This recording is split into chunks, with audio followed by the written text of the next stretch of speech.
sequência ao nosso bate-papo aqui no Em Minas de hoje, recebendo com muita honra, muito prazer, o vice-presidente do Tribunal de Contas do Estado, o conselheiro Agostinho Patrus, que é o chefão da mesa de conciliação, que aqui em Minas diz que é o trem que está resolvendo.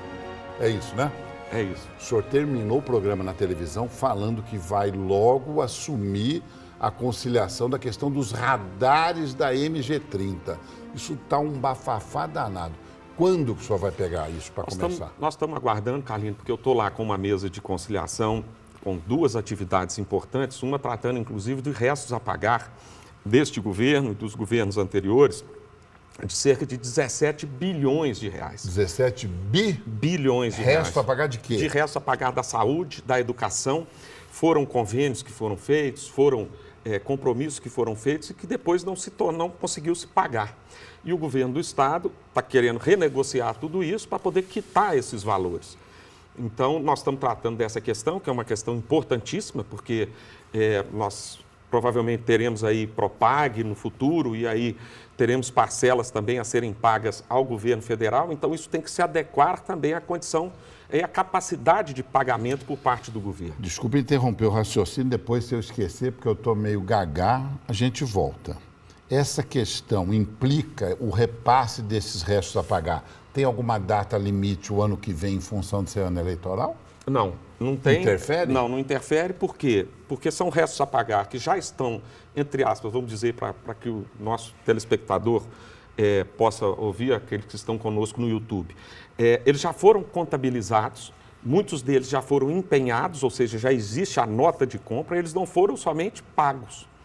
Então, fazer uma negociação para que esses valores que ficaram pendentes possam ser quitados no futuro. O Estado faz uma proposta de prazo, de tempo, nós estamos analisando, o Ministério Público junto ao Tribunal também tem uma proposta e nós estamos tentando aproximar esses dois polos. Agora, 17 bi é muito dinheiro. É muito recurso. Essa conversa deve demorar, né? Sim, não é uma conciliação fácil de fazer. É um valor valor muito grande.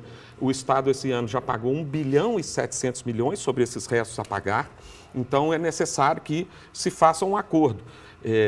Então, falando no Propag, vamos ver aí quanto que o governo vai conseguir reduzir as parcelas, mas se estima mais ou menos em 300, 400 milhões o pagamento do Propag para o próximo ano. Você imagina uma dívida que seria de 1 bilhão e 700 no ano que vem. Então, é um assunto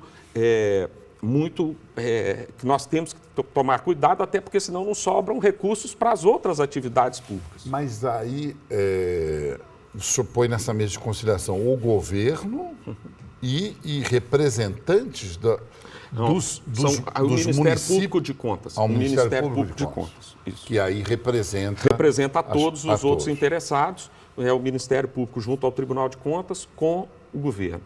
E, logo em seguida, aí sim, nós iremos dar início a essas novas mesas. Uma trata do vetor norte, da MG30, da sua privatização e da instalação dos radares. E aí, quem que vai participar dessa mesa de conciliação? Essa mesa participam aqueles que denunciaram a licitação, que é uma das partes, que é o bloco de oposição na Assembleia, que já concordou em sentar à mesa e buscar em conjunto Estão dispostos a conversar, e também o governo do Estado, que foi quem solicitou que essa mesa acontecesse. E o senhor acha, e o senhor pensa que é viável buscar uma conciliação que não ocorreu numa casa legislativa, do debate, uma casa do povo? É o que a gente vai tentar, Carlinhos. Isso também foi questão de judicialização. O Estado, eu tomei a decisão, o Estado judicializou. Em primeira instância, a juíza que tratou do caso nos deu razão, também na segunda instância, no Tribunal de Justiça, e vamos agora partir para uma conciliação solicitada pelo Estado. É o que nós vamos tentar fazer. Há necessidade da melhoria das condições da rodovia, da ampliação também rodoviária, do aumento de número de faixas. Isso tudo tem que estar muito claro para a população, porque senão fica só uma visão de que vai ter o pedágio. Mas o que a população vai ter de melhoria? Nós vamos ter ambulância. O quê com o dinheiro? É isso, nós vamos ter ambulância para cuidar das pessoas no caso de um acidente, nós vamos ter uma sinalização melhor, nós temos um piso melhor, nós vamos ter uma rodovia mais larga, o que faz com que os carros tenham uma velocidade, não precisam ficar parando e acelerando, ou seja, diminuindo o consumo para o consumidor daquela rodovia. Aqueles que transitam sempre terão um desconto na tarifa. As empresas de ônibus, como é que serão tratadas? Quer dizer, aquele que está dentro do ônibus também vai aumentar o custo da passagem porque vai cobrar pedágio do ônibus que vai passar lá. Isso tudo precisa ser acertado, sentado à mesa. O senhor acredita que pode chegar algum dia nessa mesa de conciliação a questão do transporte de graça, do ônibus de graça? Eu acho que pode, é uma discussão que está na viável? Câmara. Eu não consigo avaliar, é uma questão que está na Câmara. Eu não sei a capacidade das prefeituras de arcar com esse, Quem que vai pagar a com passagem? esse custo. Porque a hora que se paga a passagem, vão se deixar de ter recursos para outras áreas dentro da prefeitura. O orçamento da prefeitura de Belo Horizonte ou de qualquer município não é um orçamento infinito, né? Então, ali, como gestor, como já fui também como secretário várias vezes, a gente pega o orçamento e fala, não, eu vou dar prioridade a isso, eu vou gastar tanto com isso, tanto com aquilo. Bom, se isso às vezes pode ser uma prioridade do gestor, né? Isso vai depender do Isso vai do bater prefeito. lá. Isso vai Pode bater ser, lá. pode ser que acabe lá uma discussão, um entendimento nesse sentido. Nós estamos, se provocados, estamos à disposição. E o senhor pode, desculpa a ignorância, como chefe, presidente da mesa de conciliação, sugerir, não, vamos pôr pedágio também em tal lugar para conseguir a arrecadação necessária? Porque tem uns lugares aqui na região metropolitana que o senhor sabe que tem mais dinheiro que outros lugares, né? Sim. O senhor não vai pôr um pedágio no Xangri-Lá, lá em Justinópolis, sendo que o senhor pode botar um pedágio aqui, saindo para o Rio, aqui, né? Aqui tem mais dinheiro. Sim, eu acho que isso, essa questão, existe isso? Eu acho que essa questão é uma questão que tem que ser debatida. Eu fico vendo. Pode ser colocado Pode, isso? eu acho que pode ser uma questão que pode ser colocada. Eu fico vendo a situação do bairro Belvedere, que na divisa de Belo Horizonte com Nova Lima, que as pessoas não conseguem transitar. Tu parar dentro do carro. O que a gente na sente hora é que do não rush. existe, muitas vezes, recurso público para fazer, né? As obras importantes, são viadutos, são alargamentos de pontes, de viadutos que precisam ser feitas. Quem sabe não pode ser aí uma privatização que pode solucionar esse problema. E como você colocou muito bem, é uma população que tem uma renda maior e que, portanto, comprometeria uma parcela muito menor do seu orçamento mensal com essa questão e teria também um ganho grande de tempo no seu deslocamento. Eu acho que essa ideia é uma ideia que pode acho avançar. Interessante. Tem tantos lugares no interior de São Paulo já que já praticam esse pedágio diferenciado para morador, para a cidade, que pode ser copiados, pode ser replicados. Hã? Exatamente, e um pedágio também proporcional, né? Não fica uma coisa que, se o pedágio está a 300 metros da sua casa, você paga todo dia um pedágio que está sendo cobrado num trecho de 50 quilômetros, ou de 20 quilômetros, ou de 10 quilômetros. Quer dizer, a gente tem que pensar também que quem trafega mais, pague mais, quem anda menos, pague menos. Trazer de países que já fazem isso há anos. Copia o sistema. Vem cá, explica aí como é que é. Sim. Saiu da estrada, joga moedinha, pagou, passa o cartão. É isso aí. Para trazer ideias boas tem que ser copiadas. Agora, né? com essa tecnologia de sem parar, tem né? esse free flow, de que passa debaixo já cobra, algo que pudesse ser justo para a população. E melhora o trânsito. Né? E melhora o trânsito e traga investimentos. Né? Porque hoje tem 3 pistas lá. Não, mas se virarem 5 pistas ou se virarem 6 pistas, poxa, eu vou trafegar ali a 60 por hora, a 70 por hora, a 80 por hora. O que eu sinto muita necessidade, e a gente fica vendo em outros estados, em outras unidades da federação, são esses grandes investimentos, né? Quando a gente vê Salvador ligado por metrô até o aeroporto, a gente fala, poxa, ficamos para trás. Quando a gente vê, né, os grandes investimentos no Rio de Janeiro... até na Barra. É isso, grandes investimentos de metrô, de grandes vias, com 3, 4 vias de cada lado, isso tudo nos mostra que Minas precisa também avançar nessas questões. Vamos falar um pouquinho, na reta final do nosso bate-papo, podemos falar um pouco da vida pessoal do conselheiro? Claro. Conselheiro, o senhor ainda gosta de cavalos manga larga marchador? Eu gosto, uma herança de família. Meu pai foi, você sabe disso, acompanhou, presidente da Associação Brasileira de Manga Larga Machador, o Breno, meu irmão, também já participou várias vezes da diretoria. E a criação de cavalo era o momento que nós nos encontrávamos na nossa fazenda, com meu pai, com a minha mãe, meus irmãos. Era um momento, quando meu pai não estava viajando muitas vezes por causa da política, mas era um momento de encontrar a família. Então, o Manga Larga representa um pouco isso, né? De novos amigos, amizades, de encontrar os amigos, de ir numa exposição, de fazer cavalgadas.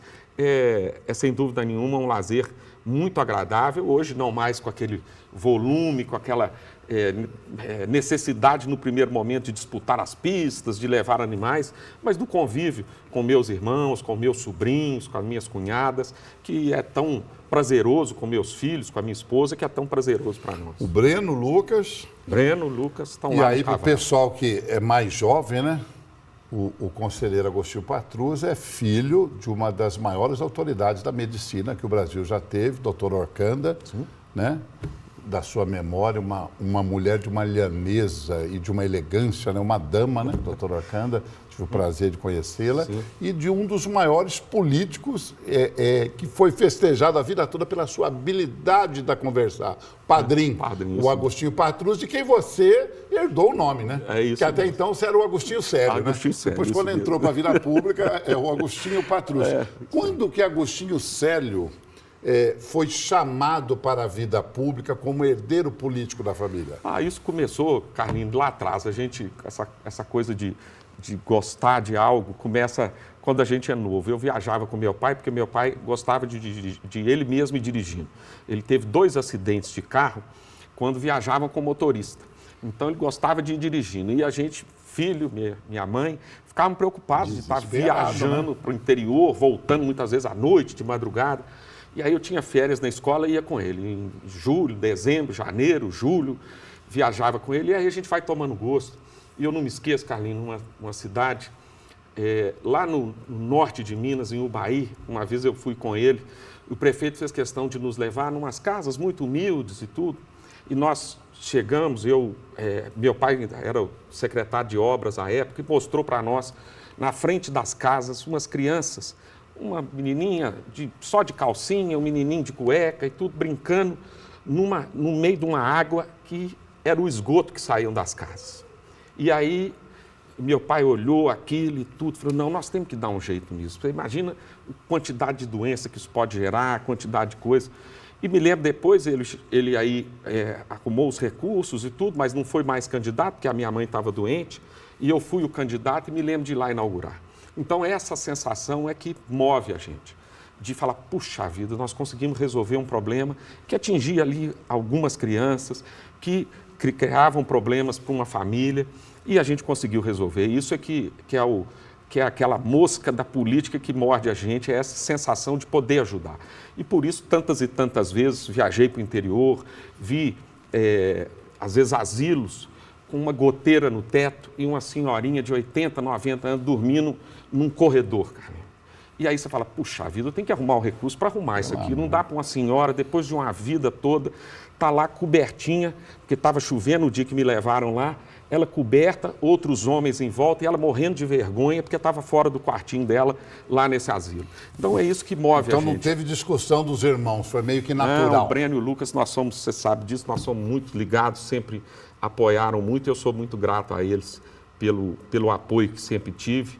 E agora estou lá no Tribunal de Contas, dando continuidade a essa trajetória. Para encerrar, temos como sonhar em ter um país em que possamos voltar a ter debates de ideias, debates políticos, como vivemos até recentemente, 15, 20 anos atrás? Podemos sonhar? É o que a gente espera, né, Carlinhos? Infelizmente, isso se tornou uma tendência mundial, né? A gente vê países na Europa, Estados Unidos, enfim, o mundo inteiro nessa polarização. As redes sociais criaram algo em que a veemência, a agressão dá ibope, dá curtida, dá likes, e isso tornou as pessoas mais agressivas, tornou as pessoas mais beligerantes. Infelizmente, nós estamos vivendo num mundo que a cada dia tem menos cuidado com o próximo, né?